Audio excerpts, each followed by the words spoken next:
She waited in lace, heart pounding, breath caught between vows and silence. But when the church doors opened, he wasn't holding her hand. He was holding someone else's. That's when the shot rang out. And nothing in Dustmere would ever be the same. The gunshot didn't echo. It cut the air in two like a blade. The preacher's mouth froze midward. The bouquet fell from Clara Ridge's trembling hands. The wedding veil she'd spent 3 months sewing slid from her shoulders, as if even it couldn't bear to stay. She didn't look behind her, didn't turn toward the pews or the altar. She stared only at him, at Emmett Kane, and the woman on his arm. Her name was Sadie Marlowe, and she was everything Clara wasn't. Dark-haired, bright-lipped, with a reputation carved into Dustmere's gossip lines like blood into bark. She smiled when Clara looked at her. Smiled like the bride. Smiled like the bullet hadn't just shattered a window behind the pulpit. Emmett didn't smile. He looked gutted, white around the mouth, eyes wide, like he'd just been caught holding a match over the wreckage of someone else's life. Clara didn't scream, didn't faint, didn't run. She simply reached for the edge of the altar rail, gripped it like a drowning woman would a root, and said the only thing her voice would allow. "You promised." Emmett opened his mouth. Nothing came out. Then the chaos came. Sheriff Halder shoved his way through the stunned crowd, hand already on his holster. 2 deputies flanked him. Folks screamed. The preacher ducked. Somewhere a child cried. And still the bride in white stood motionless. Her world burned to ash before the "I do" ever left her lips. "Where's that shot come from?" Halder barked. "Back window," someone called. "The old cracked one. Anybody hurt?" Silence. Then someone murmured, "Just the glass." Sheriff Halder's eyes swept the chapel, then narrowed on Emmett and Sadie. "You two, front steps. Now." Sadie raised her chin like a woman used to scrutiny. Emmett hesitated, but followed. And Clara, she stood still. Then, slowly she walked. Past the flowers. Past the pews where her mother sat frozen. Past the ring boy, still holding the pillow like it weighed 1,000 pounds. She walked out the side door into the blazing sun, her boots crunching over gravel, her heart breaking in precise, measured cracks. He promised. She believed him. She'd waited. And what she got was Sadie Marlowe's lipstick on his collar and a bullet in the church wall. By the time Emmett caught up to her, the veil was gone and the gloves were off, literally. "Clara." She turned so fast he flinched. "Don't. It's not what it looks like." "Then you explain it to my mother." "She's in the second pew. Been crying since you walked in." "Clara, I didn't know Sadie would." "Don't lie." Her voice cracked, but she didn't lower it. "You stood up there with her. You brought her to our wedding. She said she's in trouble. She needed." Clara laughed. Not kindly. "You think this town don't know what Sadie Marlowe needs? It sure ain't saving." Behind them, Halder yelled something to the deputies. But Clara and Emmett stood in their own storm now. "I was coming," Emmett said, quieter. "I was on my way. She showed up at the last second. Said someone was after her. Said if I didn't help." "You what? Thought you'd marry her instead? That's your idea of help." He had no answer for that. Just stood there, suit half wrung, like a man who'd walked through his own grave. Clara didn't cry. She'd done that already. Nights on her porch waiting for Emmett's letters. Days stitching lace into hope. Mornings she'd told herself it'd all be worth it. And now she was done with worth. She turned and walked away, and didn't look back. By sundown, the saloon was buzzing with theories. "Wasn't no accident," old Dale said, slamming his glass down. "Bullet missed the groom by inches." "You think that's a warning or a promise?" "Maybe someone wanted her to see it," Tess muttered. "Make sure she didn't say yes." "She didn't get the chance," said Barkeep Henry, polishing the same glass he'd been polishing for 15 years.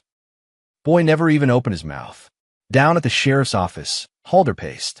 The slug had been found buried in the back wall, lodged in the frame like it meant to stay. No one seen the shooter. No tracks out the back. Just shattered glass and a ruined wedding. And Emmett Kane wasn't talking much.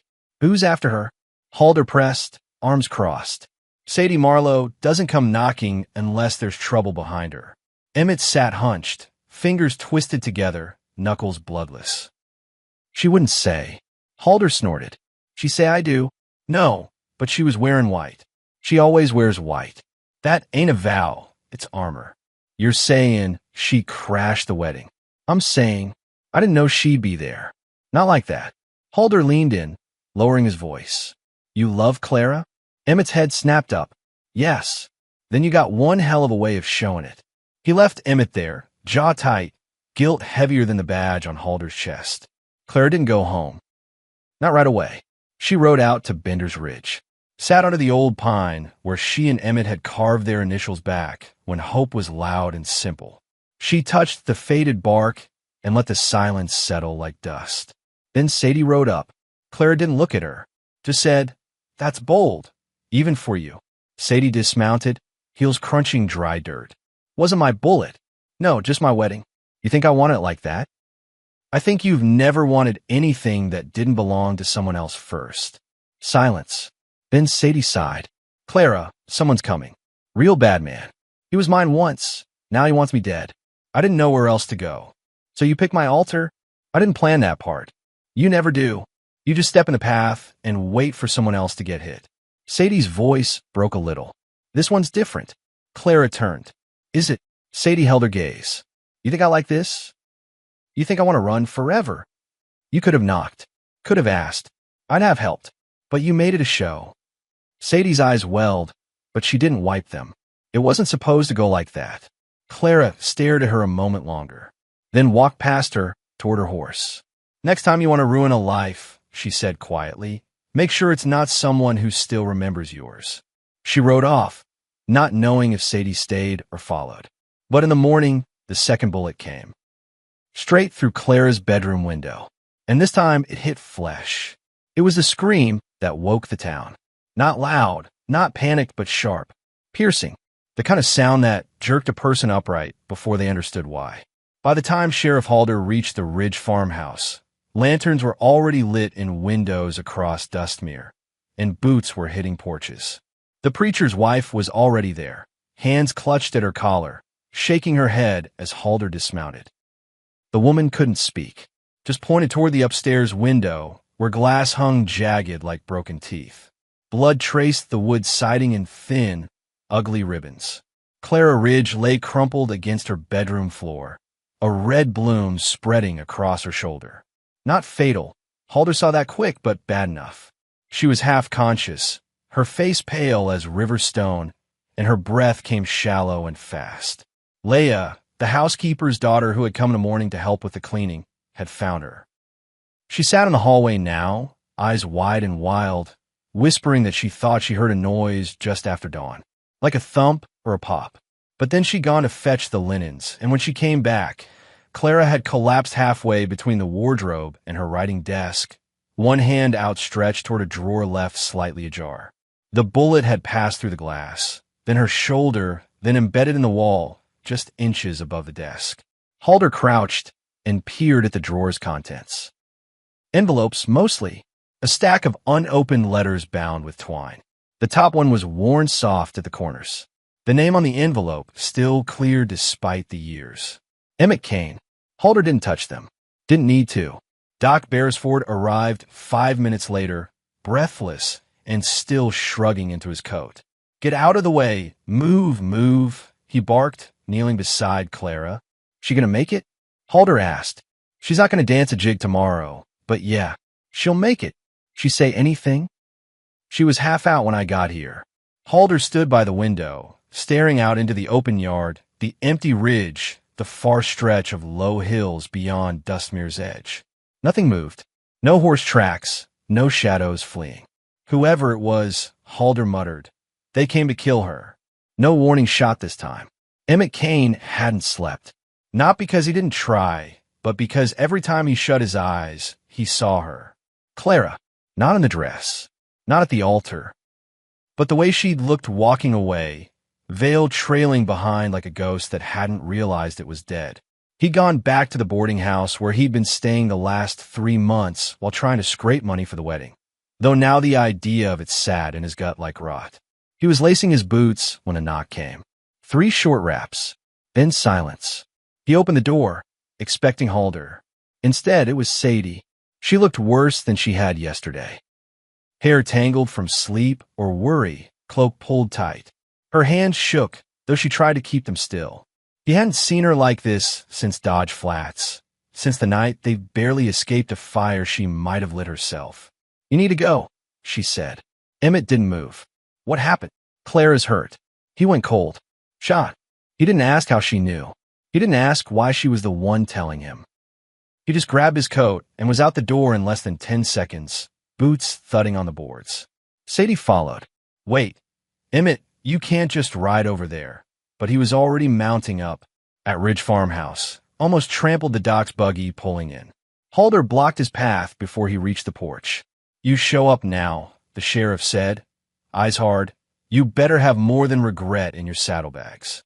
"I need to see her." "Not yet. Doc's with her." "You want to help? You tell me what the hell Sadie Marlowe dragged into this town." Emmett hesitated. Then, quiet, "A man named Baron Kett." Halder's face didn't move, but his eyes did. "Hell, he's got a long memory, and a longer temper, and money." The wind picked up, carrying dust across the porch. It scraped the walls like fingernails. "You sure it's him?" "I'm sure." Halder spat into the dirt. "God damn it, Emmett. You bring Sadie back into town without so much as a warning." "I didn't bring her. She came on her own. She always does." Inside, Clara stirred, the doctor's voice low, calming. Halder sighed. She was reaching for letters when she got hit. "Yours, maybe." Emmett closed his eyes. "She kept them." "Looks that way." "Then I was too late twice." "More than that if you count trust."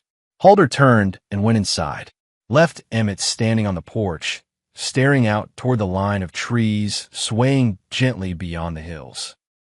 He knew Baron Kett wouldn't come riding in broad daylight. He'd wait, watch, make sure each move hurt more than the last. Clara getting shot wasn't the end. It was the beginning. Back at the saloon, the whispers had turned sharp. "Second bullet," Dale muttered, tipping his drink. "Someone's making a point," Tess added. Sadie's pass caught up. Then maybe Clara's caught in the middle. The bartender, Henry, leaned forward. "They say she bled near to death. Doc Beresford said she'll make it." For now, Sadie entered not long after, and the room turned to ice. Conversations died. Chairs scraped back. She made it halfway to the bar before someone spit near her boots. She didn't flinch, just leaned in and said, "I didn't pull the trigger." "No," Henry said, pouring without being asked.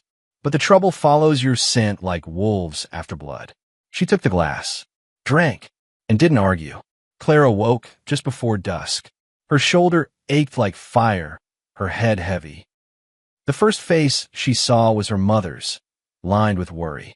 "Mama." "I'm here, sweetheart." Clara blinked, then frowned. "The window, you were shot, baby. Doc said it missed anything too vital. But you scared us half to death." Clara closed her eyes. "What?" "No one knows. But folks think it's got to do with that Sadie woman." Clara stirred. "And Emmett, he's been on the porch half the day. Looks like he hasn't slept in a week." Clara wanted to feel nothing. Wanted her chest to stay hollow and quiet. But instead, it hurt worse than the bullet. She turned her face away. "Tell him to go." Her mother hesitated. "He saved your letters." Clara didn't respond. She didn't have to. That night, a horse was found shot in the woods behind Dustmere. Not just killed, executed. Saddle still on. Ropes tied in strange, knotted patterns. A warning left carved into the tree behind it. Tell her to run. Halder stared at the words, mouth grim. "He's here." Emmett nodded. Baron always liked theatrics. "What's he want?" "Sadie. And if he doesn't get her, he'll take someone else." Halder turned toward the town, toward the Ridge home, toward every innocent caught in the crossfire of a love gone wrong and a promise never kept. "We've got till morning," he muttered. "Maybe." Emmett's voice was quiet. "Then we better decide who we're willing to lose." Clara couldn't sleep. Her shoulder throbbed, her heart worse. The sound of boots on the porch made her flinch. Then a knock. Gentle. She didn't answer. The door creaked. Emmett stood in the frame, hat in hand. "You shouldn't be in here," she said flatly. "I know." "Then go." "I need to say something." "No, Emmett. You need to mean something." He stood still. Her voice didn't rise, but it cut just the same. "I believed you. Through every lie, every excuse, every delay. I let myself believe you loved me enough to make it true. And you brought her into my church. You let her stand where I should have. He stepped forward. It wasn't no. No more wasn'ts. Just say it. Silence. Then, I let you down. Her throat caught. I loved you, Clara. I still do. But I've always been a coward when it counted. She stared at him. And Sadie, she asked. He looked away. She's my past, not my future. You don't get to choose what your mistakes cost. No, he said, but I'd give anything to pay for this one. She didn't tell him to stay, but she didn't tell him to leave either. And just before dawn, a shot rang out again.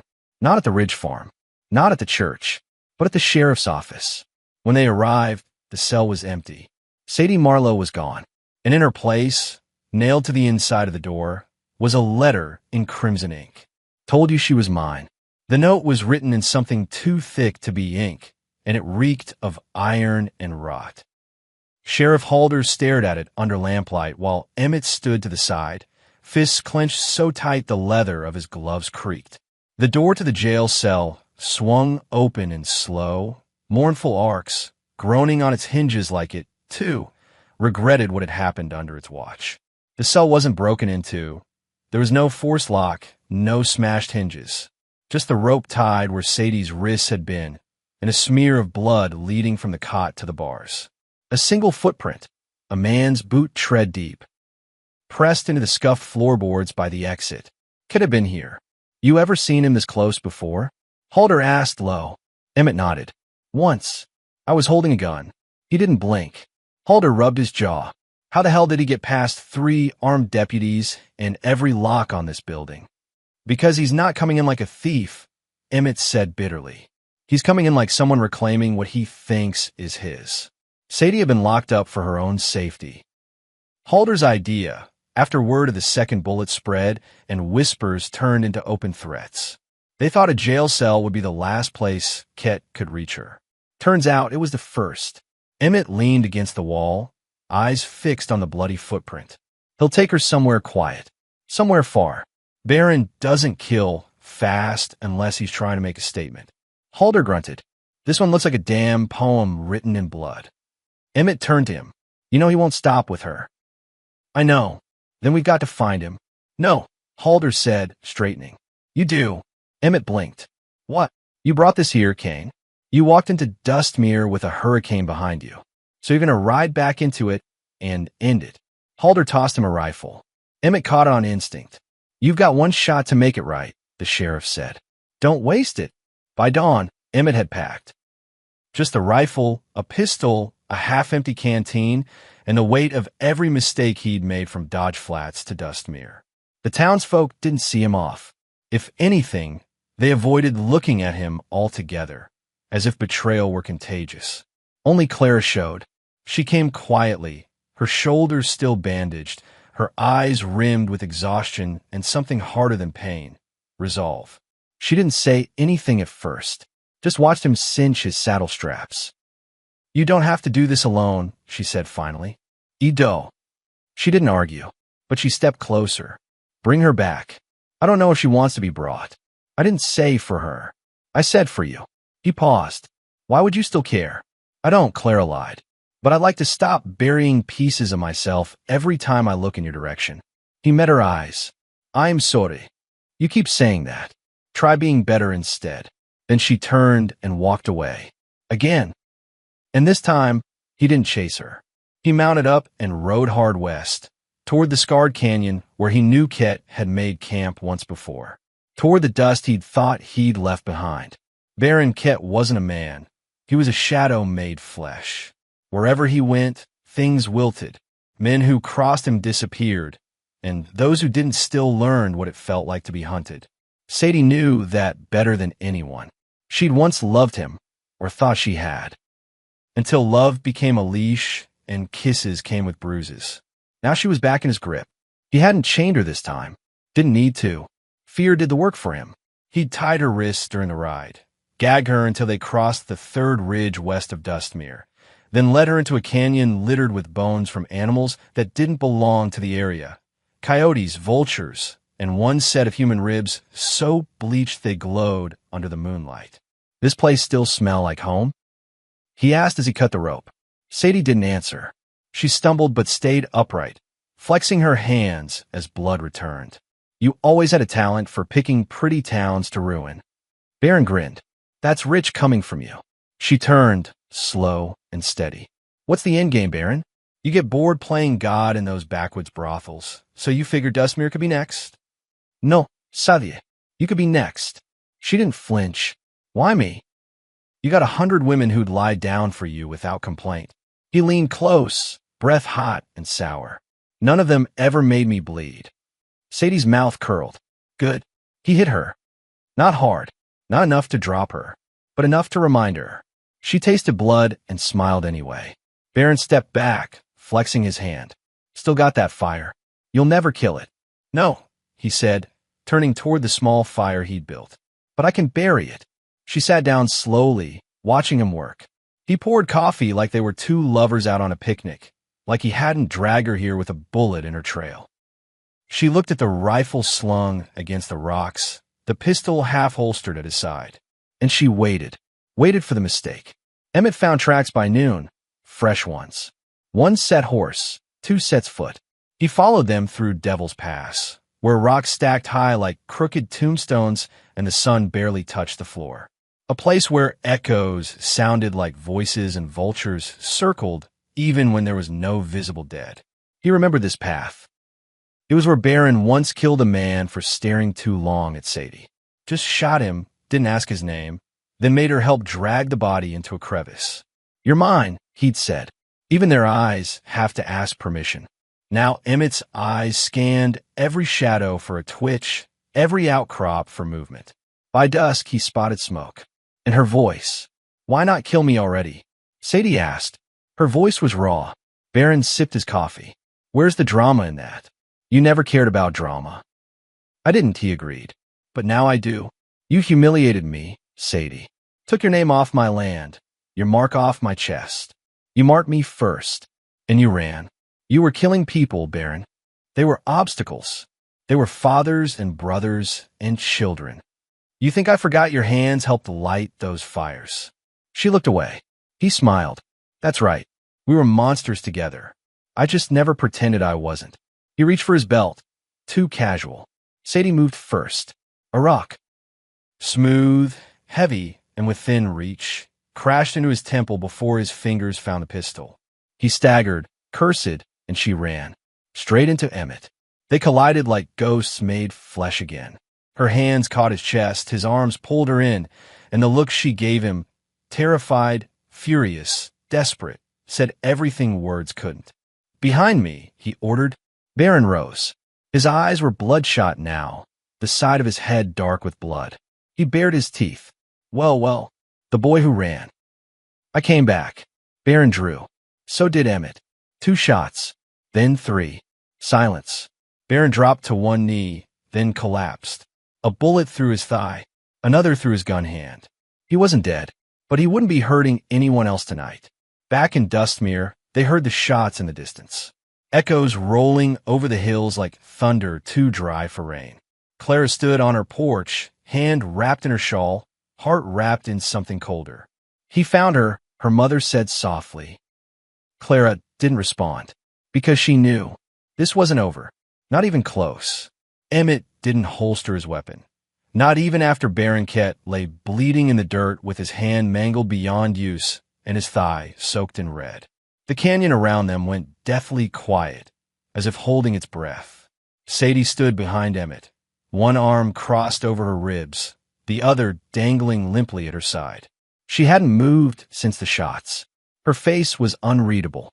Not fear, not triumph, something murkier. Baron coughed once, tried to sit up, failed. So this is it, he rasped, voice hoarse and bitter. After everything I gave you, Sadie, everything I made you. Sadie stared down at him. You made me into someone I had to crawl out of. Baron laughed. A wet, cracking sound. You think he's going to save you now? Kane'll spit you out the same way he did last time. He's a coward. Always has been. Emmett's jaw flexed, but he said nothing. Sadie stepped forward. No, he's not a coward. He came back. Then maybe he's just a fool. I'll take a fool who fights over a devil who smiles. Baron grunted. Then his body sagged slightly, like the air had gone out of him. I should have finished it back in Dodge. You tried, she said. He tilted his head. You'll never be free, Sadie, even if I die here. You know why? She didn't answer. Because part of you liked it. The power.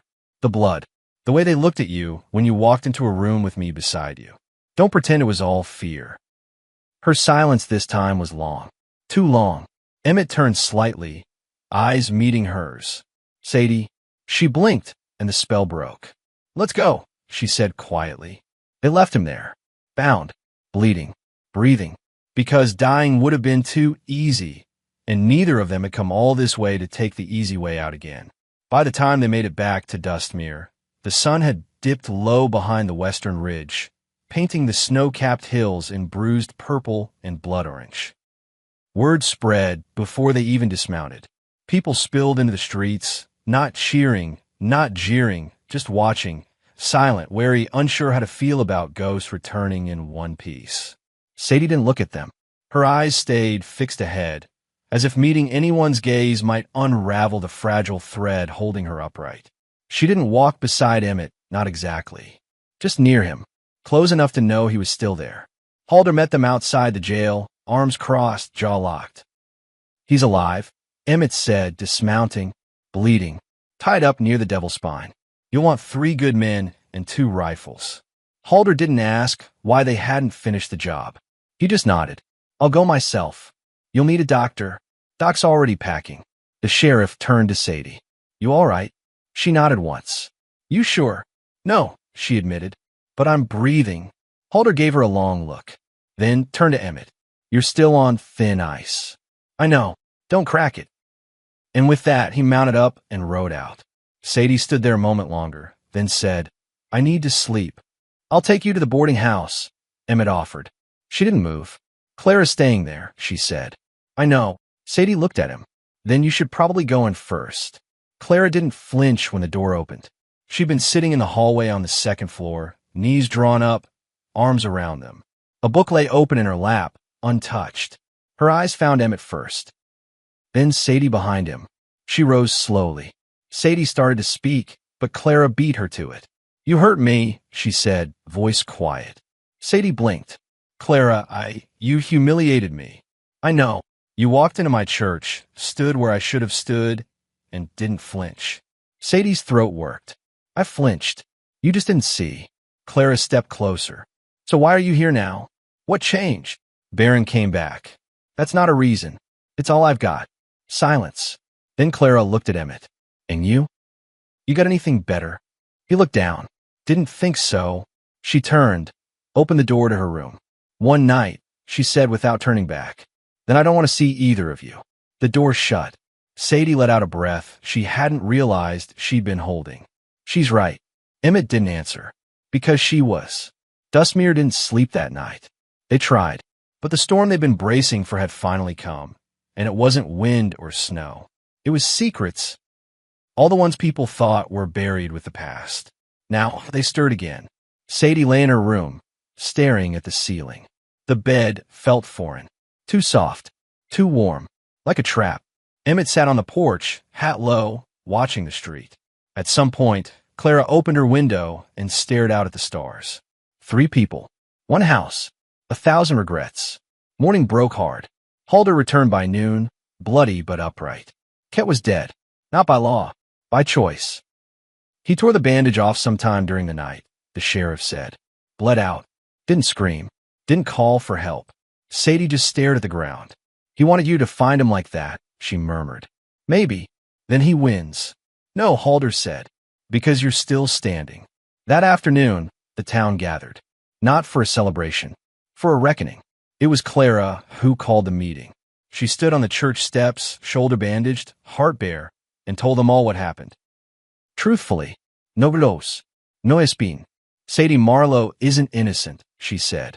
But she isn't guilty of what happened here. That belongs to someone who's dead now. Murmurs. She's not asking for forgiveness. Neither am I. But we both survived something that tried to kill us. More murmurs. Louder. She gets to stay as long as she wants. And if any of you think you have the right to run her out, you'll have to come through me first. It landed like thunder. Clara Ridge wasn't just the preacher's daughter. She was Dustmere's conscience. And now she stood beside Sadie. Not for her, but beside her. And that changed everything. A week passed. No more gunshots. No more blood. Just the slow, grinding return to life. Sadie began helping at the general store. Quiet work. Unassuming. No one thanked her, but no one glared anymore. Clara returned to the church. No sermons yet, but she cleaned it. Sat in the pews. Let the silence speak first. Emmett worked the old orchard outside town. Alone, sweating guilt into the soil. Then, one evening, he knocked on Clara's door. She opened it. Waited. I loved you, he said. I know. I still do. Her face didn't change. Then why didn't you fight for me? I was scared. Of what? Of not being enough. She swallowed. Then you made sure of it. He nodded. I'm not asking for another chance, he said. Just forgiveness. She studied him. Then, you don't earn forgiveness. You live in a way that makes you worth it. She closed the door, but didn't lock it. 2 days later, a letter arrived. From Dodge Flats. No return name. Sadie opened it on the porch steps. Inside was one line, scrawled in unfamiliar hand. One devil dies, another takes his place. Watch the shadows. She read it twice, then folded it. Because storms don't end. They just change shape. The letter sat folded on the nightstand, edges worn soft from where Sadie's thumb had traced the paper too many times. One devil dies, another takes his place. Watch the shadows. No signature, no town seal, just the looming echo of a threat left to rot in the back of her mind. She didn't show it to Emmett, not yet, and she sure as hell didn't tell Clara. Some things you don't say out loud unless you're ready for them to be real. Dustmere had settled into a strange sort of quiet, the kind that felt more like waiting than peace. Everyone walked softer now, spoke in measured tones. Some folks avoided Sadie altogether, still unsure if the woman who'd once stood beside Baron Kett could ever be anything more than a shadow. Others nodded to her politely, though their eyes never quite reached hers. The only ones who seemed unfazed were the children, unconcerned with the politics of shame and survival.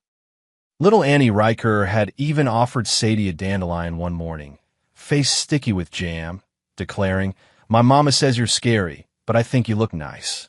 Sadie had taken the flower and whispered, "Don't listen to your mama." The general store kept her busy.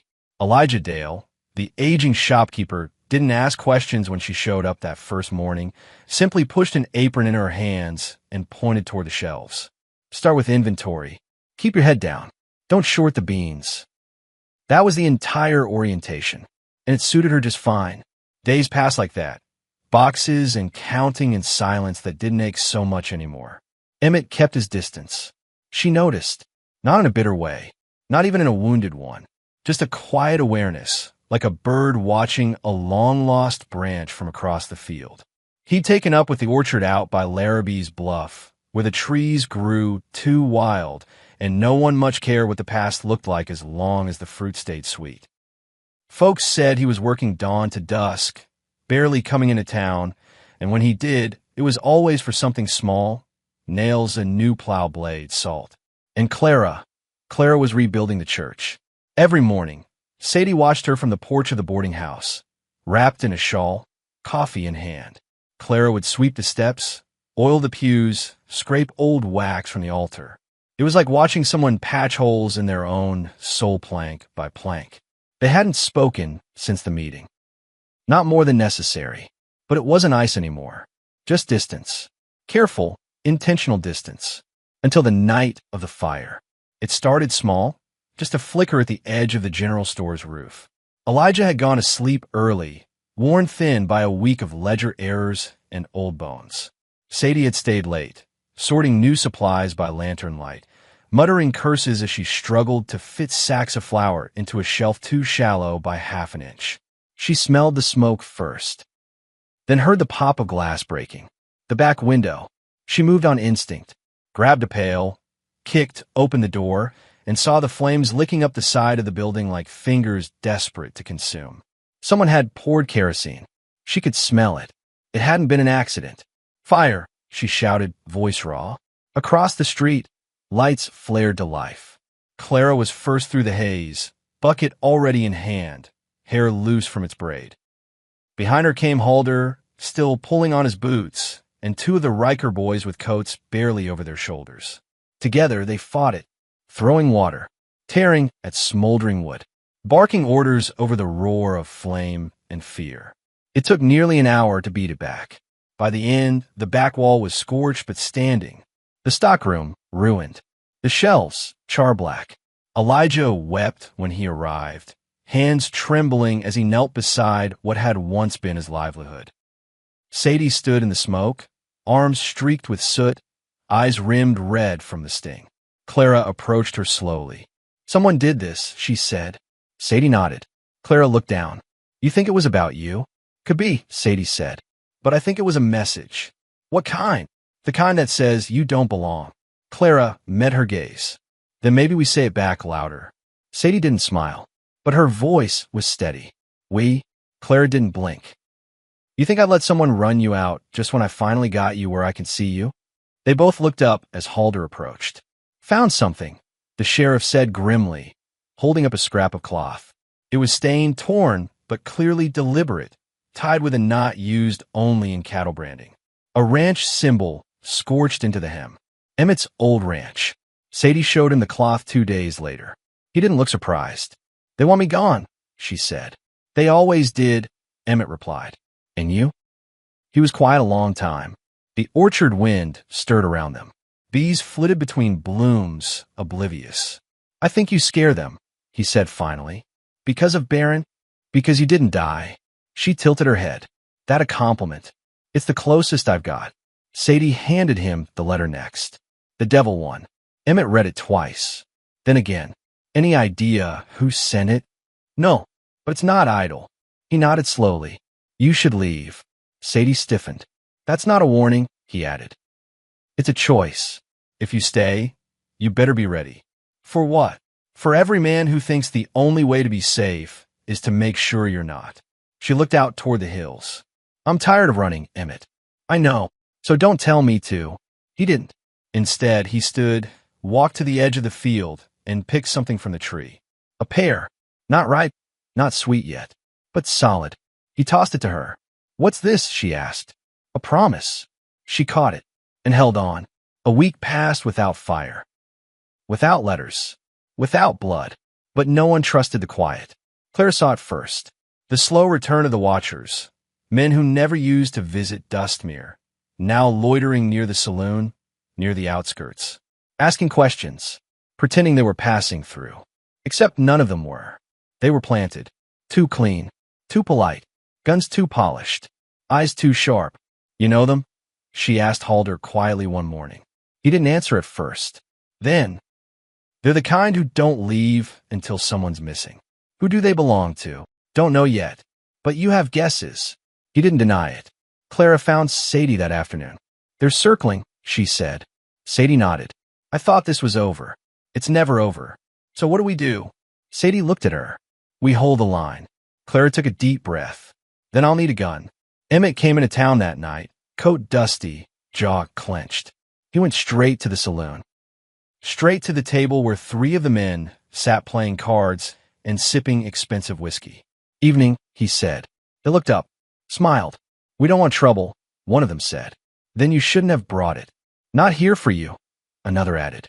"But you're watching someone who is mine," Emmett replied evenly. A pause, then laughter. "Cheers again now?" one asked, sipping slow. "Last we heard, you gave her up like a bad hand." Emmett didn't smile. He reached across the table and grabbed the man's drink, poured it onto the floor. "You tell whoever sent you," he said, voice low, "that if they want to send a devil, they'd better pick one that doesn't flinch when I pull the trigger." The laughter stopped. Emmett walked out without looking back. Dustmere watched and waited, because the devil might be dead, but the fire was just beginning to rise again. The next morning, someone painted Sadie's name across the church doors in red. Not blood, just paint, but it didn't have to be blood to send the message clear. The brushstrokes were crude, rushed, but deliberate, large enough to be seen from the other end of Dustmere. Sadie Marlowe, Devil's Bride. Claire found it first. Her hands trembled around the handle of her broom, the bristles already streaked with the red she'd tried scrubbing before anyone else could see. But it was too late. By the time Sadie arrived, drawn by the tight hush of the gathered townsfolk, the paint had dried in the rising sun. She didn't speak, just stood there, eyes on her name, her past, scrawled like a curse across the doors of the one place Clara had tried to make holy again. "You should have let me take it down before you got here," Clara said softly, still scrubbing uselessly at the wood. Sadie stepped forward, took the broom gently from her hands, and set it aside. "Let them look," she said. "Sadie," I said, "let them." Her voice didn't shake. Her spine didn't bend. "If they're going to curse me, let them look me in the eye when they do." She turned to face the crowd. It wasn't a mob. Not yet. But it didn't have to be. Their silence was its own kind of violence. Some wouldn't meet her gaze. Others stared too long. A few wore smirks, as if the paint was just proof of what they'd always known. Sadie walked straight down the steps, past the whispers, past the judgment, and back into the dirt street of the town she'd once tried to forget. Not because she didn't care, but because she did. Because fear had ruled her life too long, and shame had worn her skin thin, and she knew if she flinched now, they'd never stop. She passed the sheriff, arms crossed, jaw locked. "You want to find out who did it?" Halder asked under his breath. "No," she said. "You just make sure they know I'm not hiding." She kept walking, and not one soul stood in her way. That night, Emmett found her outside the orchard, sitting with her back to one of the old pines, the moonlight silvering the lines under her eyes. "Town's stirring again," he said. They never stopped. He leaned against the tree next to her. "You still thinking about leaving?" he asked after a moment. "I think about it every time someone looks at me like I'm something to be scrubbed out of the church walls. But I remember how I used to run from worse, and it never made me feel safe. Just small." He looked at her. "You're not small, Sadie." "I used to be," she said. "Back when Barron first found me. Back when I thought power was the same thing as love." He didn't speak. Just let her go on. "I watched him kill a man once for stepping on his coat. I didn't cry. I didn't scream. I just stood there and told myself that's what loyalty looked like." Her voice cracked just slightly. "I was wrong." Emmett sat beside her. "You were surviving," he said. "We all twist ourselves into shapes we think we have to be just to make it through." Sadie turned to him, her face in shadow. "Then what shape are you in now?" He didn't answer right away, just reached into his coat, pulled something out, and handed it to her. A ring, not ornate, not polished, just a simple silver band, worn but intact. "I bought this 2 days before the wedding," he said. "Carried it in my coat, even when I walked down the aisle with Clara." Her breath caught. "I wasn't lying when I said I loved her," he continued. "But I think I was trying to trade guilt for goodness. And all I did was break 2 hearts at once." Sadie stared at the ring. "What am I supposed to do with this?" she whispered. "Hold it, or throw it away, or bury it. I don't know. I just couldn't carry it anymore." She didn't reach for it right away, but she didn't tell him to take it back either. 2 days later, the stranger arrived. He rode into Dustmere like he owned the dirt under his horse's hooves, tall and lean and dressed in a gray duster stitched with silver thread. No one recognized him, but everyone watched him. He tied his horse outside the saloon, brushed the dust from his sleeves, and walked inside without a word. Clara watched from the church window. Sadie from the general store. Emmett from the orchard, word coming fast. They all felt it. The shift, the silence before the storm. Inside the saloon, the stranger ordered water. Not whiskey, not beer, just water. Then he sat at the corner table and waited. It didn't take long for the message to spread. He wasn't just a traveler. He was a collector, the kind who didn't come for cards or cattle or conversation. He came for debts, and Sadie Marlowe's name was on his list. That night, she found a note nailed to the boarding house door. "I was promised the devil's bride. I plan to collect. Sundown. Outskirts. No name. Just the demand." Sadie burned it, then packed her coat. "Let me come with you," Emmett said when she told him. "No," she said. "You don't have to face him alone." "Yes, I do." "Why?" "Because that's the only way this ends."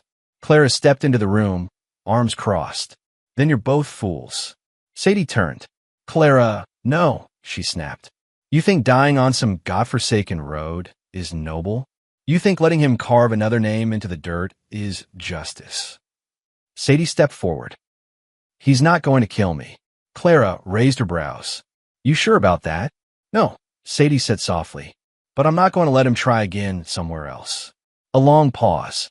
Then Clara reached into her coat and held out a pistol. Take it. Sadie blinked. I won't shoot, Clara said. But I'm not going to be the reason you don't get a chance to. She rode out at dusk. Alone. The horizon blazed orange, casting long shadows across the plain. Dust kicked up under her horse's hooves, the town falling behind like a dream she might not wake from again. At the edge of the ridge, he waited. The man in gray, hat tilted low, arms crossed, eyes unreadable. I didn't expect you to come alone, he said as she dismounted. I don't hide behind others anymore, Sadie replied. He smiled, not kindly, not cruelly, just knowingly. Do you know who I am? I know what you are. He tilted his head. And what's that? A man who wants to wear another devil's crown. He chuckled. Baron always said you were clever. Said your mouth could cut sharper than a knife. I used to believe him, she said. Now I know the only thing sharper than my mouth is my will. He stepped closer. You ran once. Left him bleeding in Dodge Flats. You were supposed to die there. And yet here I am. He stopped barely a foot from her. You ready to pay what's owed? Sadie stared at him, then reached into her coat and held up the ring. Baron gave me this the night he branded a man for smiling too long at me. She let the ring drop to the ground. It landed with a dull thud in the dust. I'm done carrying it, she said. He looked at the ring, then at her. You sure? Yes. He nodded, then reached for his gun. So did she. 2 shots. 1 breath. The gray cloaked man staggered, then dropped. Sadie stood still, smoke curling from the barrel of Clara's pistol. The wind caught the dust, swept it over his body like a shroud. And Sadie Marlowe didn't flinch. Not this time. The body lay still. Dust settled over the man in gray, the last echo of gunfire still ringing somewhere deep in Sadie's ears. Her hand trembled just once before she forced it still again. She stood above him in the falling twilight, staring down at the man who'd ridden in with dead in his eyes and thought her a woman still living on borrowed time. He hadn't expected her to shoot. That much had been clear in the widening of his eyes just before the bullet tore through his shoulder and dropped him to the dirt. He wasn't dead. Not yet. But she hadn't gone for mercy, and she hadn't aimed to kill. Not right away. Just enough to make her point clear. He groaned now, coughing dust and blood as he rolled halfway onto his back. His coat, once so clean and silver-stitched, was soaked through at the side.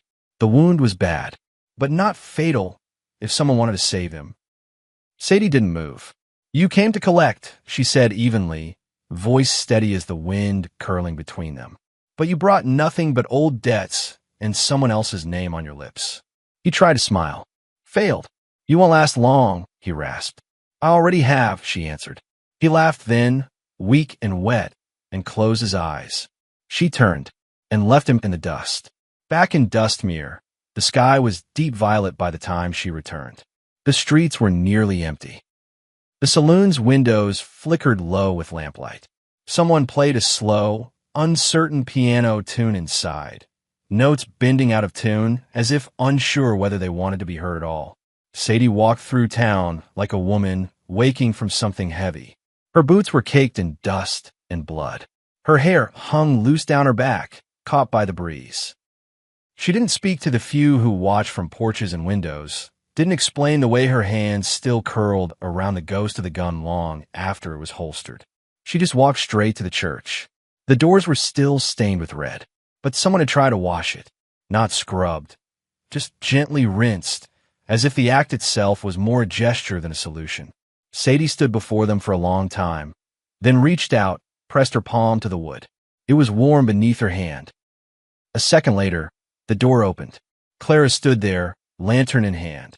For a moment, neither woman said anything. Then Sadie stepped inside.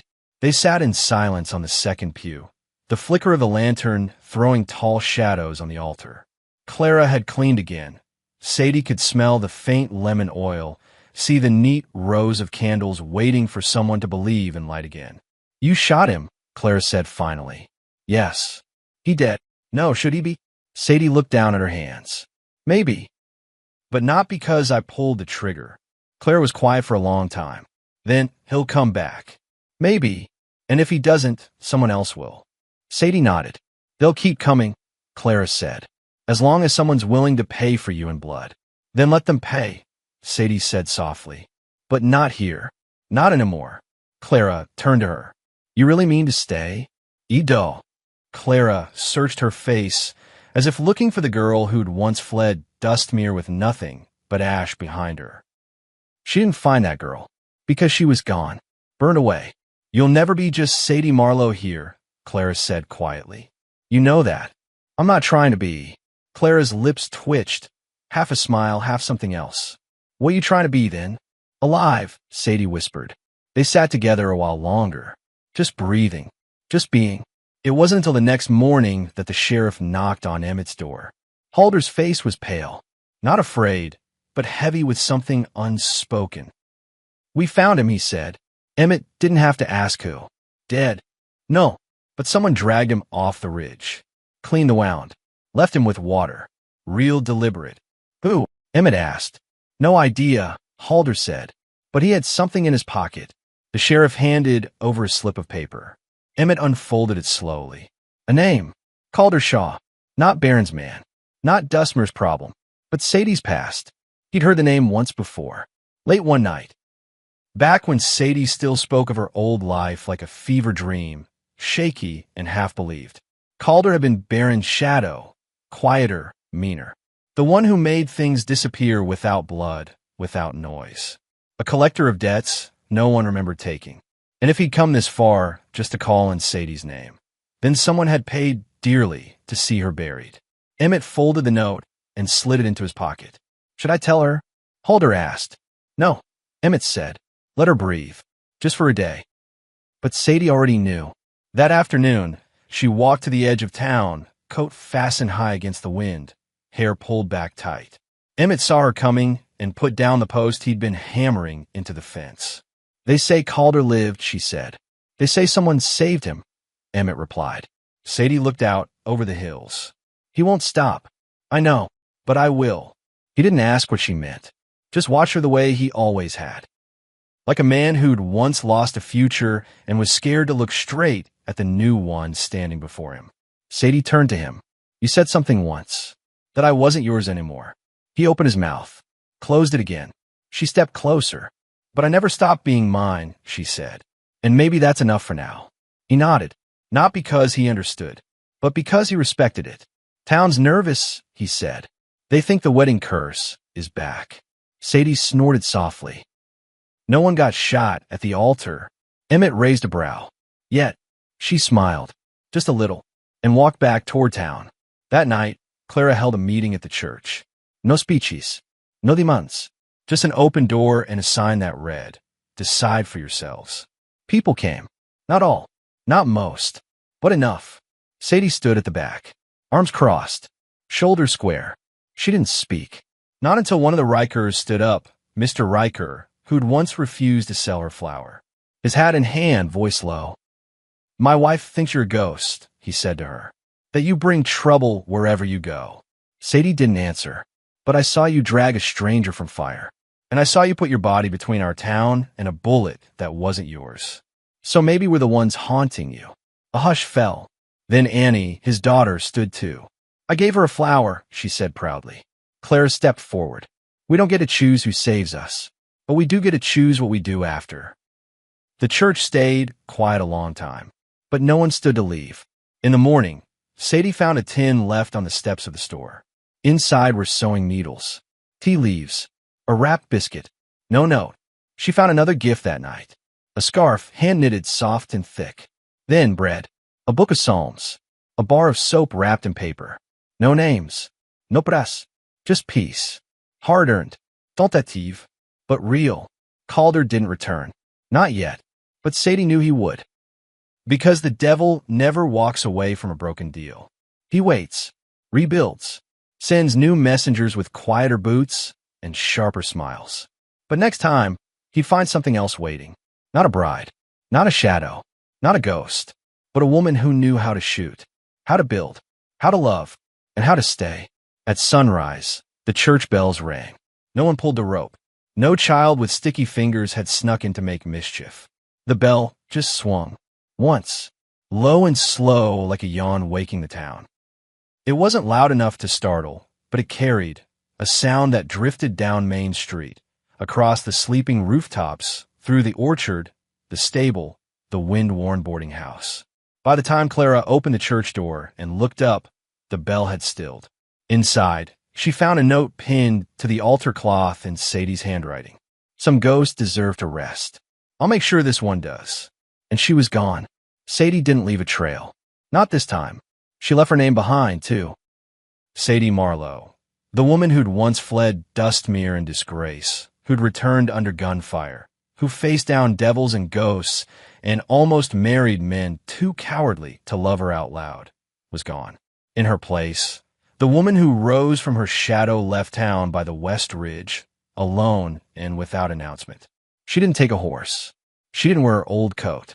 She wore gray, simple, unremarkable, the kind of gray that didn't belong to any one place or person.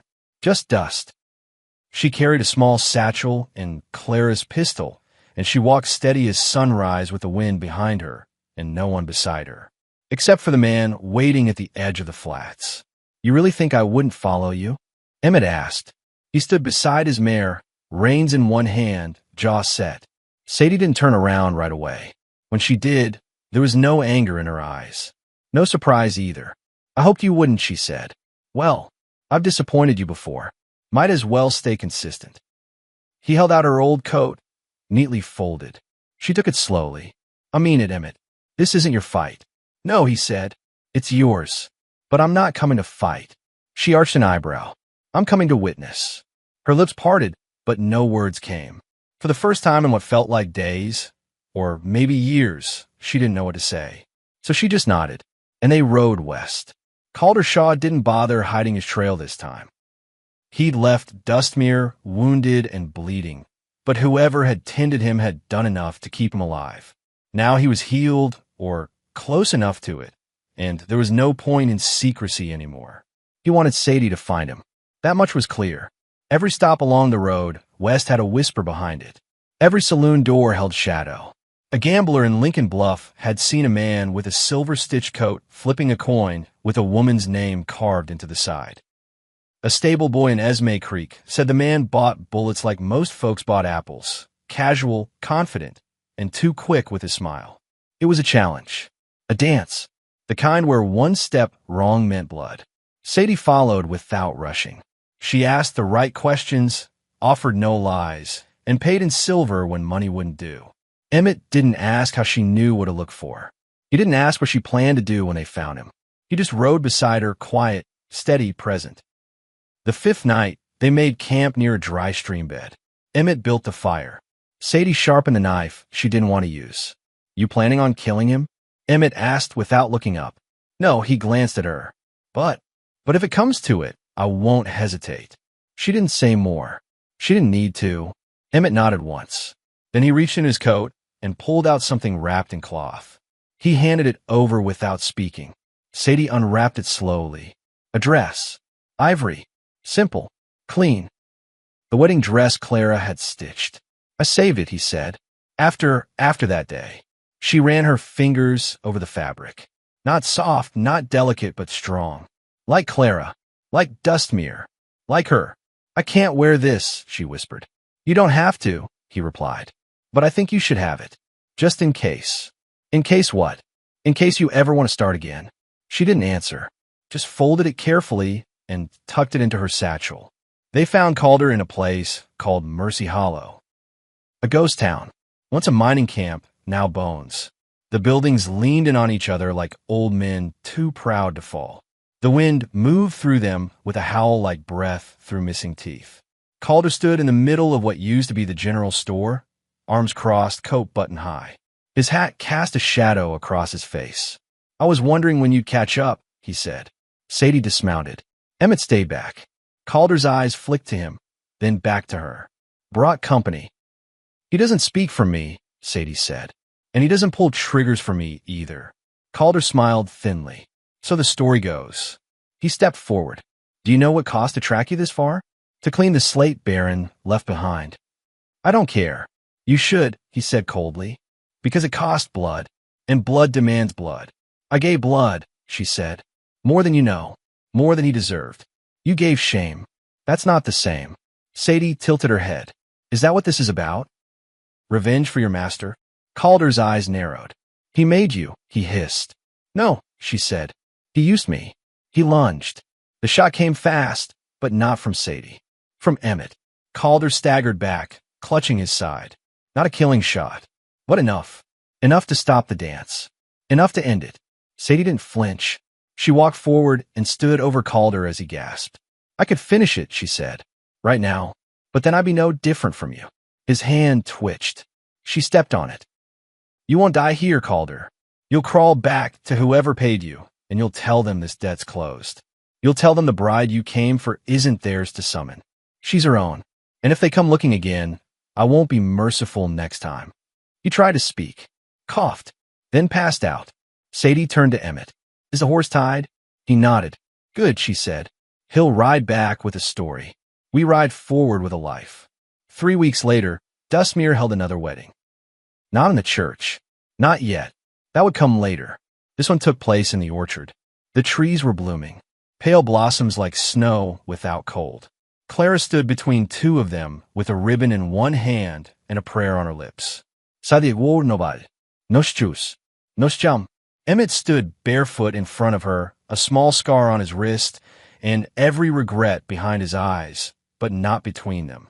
Clara's voice was soft. Do you choose one another? Sadie didn't blink. Yes. Emmett nodded. Always. It wasn't legal. Not yet. The papers would follow. But it was real. Real in the way gunfire was real. In the way ghosts were. In the way forgiveness felt when it came too slow, but settled all the same. The town watched from a respectful distance. Some still didn't approve. But no one interrupted. No one painted her name in red again. Because Sadie Marlowe had bled her past dry. And what she built next was hers alone. On the morning after the wedding, she woke before dawn. She stood at the edge of the orchard, wind in her hair, dress hem brushing her ankles. Beside her, Emmett stirred. You thinking about leaving again? He asked sleepily. She smiled. Not anymore. What? Because I stopped waiting for the world to love me the way I used to beg it to. She turned to him, and I started loving myself the way no one ever could. He reached for her hand, and together, they watched the sun rise on a place no longer haunted. Just home,